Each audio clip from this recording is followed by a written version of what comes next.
ever Speaker of the Congress of the Philippines.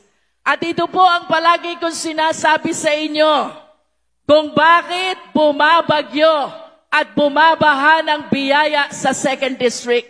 It is because of our dear Speaker. So once again, let me state my lines. Kaya may AX dahil ni Speaker. Kaya may akap dahil ni Speaker.